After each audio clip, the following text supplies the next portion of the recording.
very, very much for being out today. Thanks for having me. Let me thank Brendan Mayhew, Genesee Cabrero, and Shailene Woodley for those generous introductions.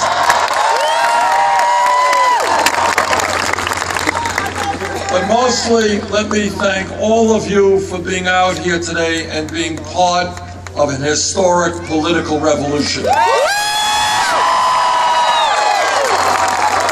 What this campaign is about is not complicated. It is saying that we are tired of living in a nation where the top 1% controls our economy, controls our political life, and we intend to change that.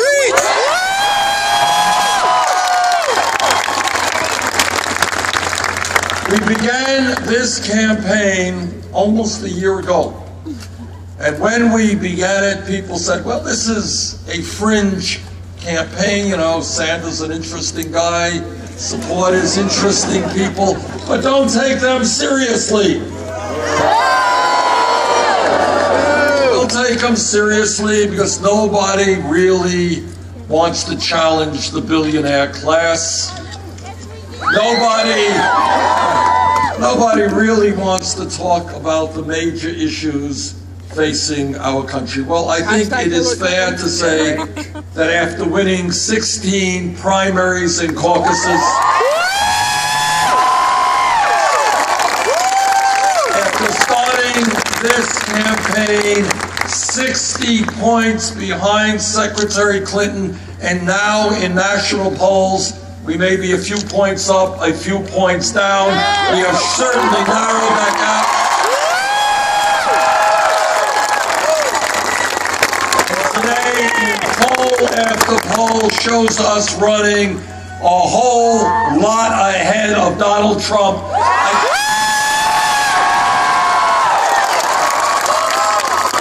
I think it is fair to say we have come a very long way in the last year.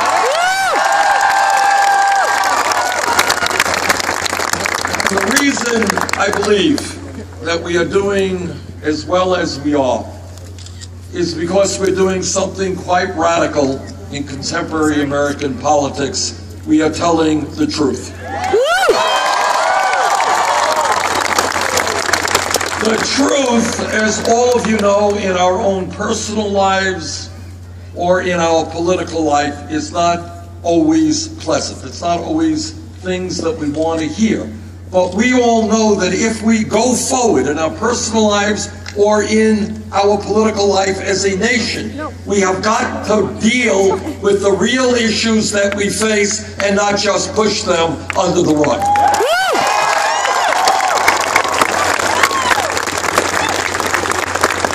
That's what this campaign has been about. It has been treating the American people with intelligence and dealing with issues that time and time again Congress or the corporate media choose not to deal with.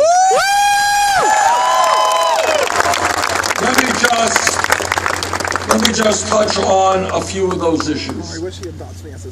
As the former chairman of the U.S. Senate Committee on Veterans Affairs, I have had the honor of working with veterans from World War II to Iraq and Afghanistan. And these are extraordinarily courageous people who have put their lives on the line to defend us and defend our way of life, which in its essence is a democratic society where all of us have the right to determine the future of this country. Just the other day, I was at the Battle of Gettysburg area. I'm not that old. And I was at the spot where Lincoln gave his Gettysburg address. And the words that he spoke are so relevant today. And he talked about a resurgence of our country so that we have a government of the people, by the people, and for the people. That was in 1963. And today we are still struggling to create a government of the people, by the people, and for the people. And one of the real concerns that I have, and I have those concerns when I talk to veterans who have done so much for this country, is that as a result of this disastrous Citizens United Supreme Court decision, our very democracy, the essence of our way of life, is being undermined. When you have a handful of billionaires, like the Koch brothers and others, who are prepared to spend hundreds of millions of dollars in this campaign cycle, that is not government of the people, by the people, and for the people. That is oligarchy, and we will never allow that.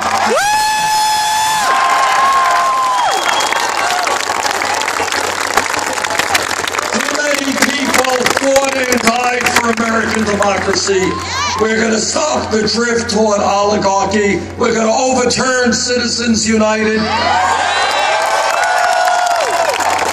We are going to end Republican voter suppression. We are going to create a vibrant democracy. Here is a little secret that we don't talk about enough, and that is that every man, woman here today is enormously powerful if you choose to exercise your power. And it is not just voting, it is standing up and telling the powers that be that this country belongs to all of us and not just the people on top. Brothers and sisters, it is not just a corrupt campaign finance system in which Wall Street and billionaires and super PACs are undermining American democracy. That's a huge issue. It is only one of many. It is also the reality that today in America we are living in a rigged economy. And here's what a rigged economy is. It's an economy in which we have more income and wealth inequality than any other major country on earth. It is an economy today, and you're not going to see this on TV, where the top 1/10 of 1% now owns almost as much wealth as the bottom 90%. It is an economy where in the last 25 years we have seen a massive transfer of wealth going in the wrong direction, where the middle class shrinks and the top 1/10 of 1% sees a doubling of the percentage of wealth it owns. It is an economy in which the 20 wealthiest people, 20 people, now own more wealth than the bottom half of America, 150 million people. It is an economy in which one family, the Walton family of Walmart, owns more wealth than the bottom 40% of the people. Rigged economy is when the Walton family that owns Walmart pays wages so low for its workers that many of those employees are forced to go on food stamps and Medicaid. And what the rigged economy is about is that the middle class pays for those food stamps and Medicaid and subsidizes the wealthiest family in this country. That's a rigged economy.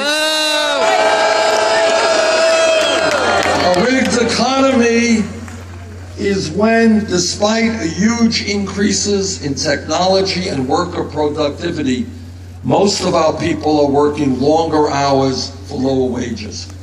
A rigged economy is the fact that 40 years ago, before the global economy, before the explosion in technology, one person in a family could work 40 hours a week and earn enough money to take care of the whole family.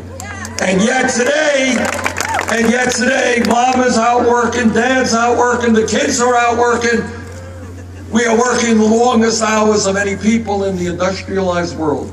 And yet many of our families are still not able to pay the bills. A rigged economy is, despite all of our labor, 58% of all new income generated today is going to the top 1%. That's right. That is right. That is not what the American economy is supposed to be about. It is not a sustainable economy. It is not a moral economy. It is not an economy that we will accept. Together, we are going to create an economy that works for all of us, not just a handful of campaign contributors.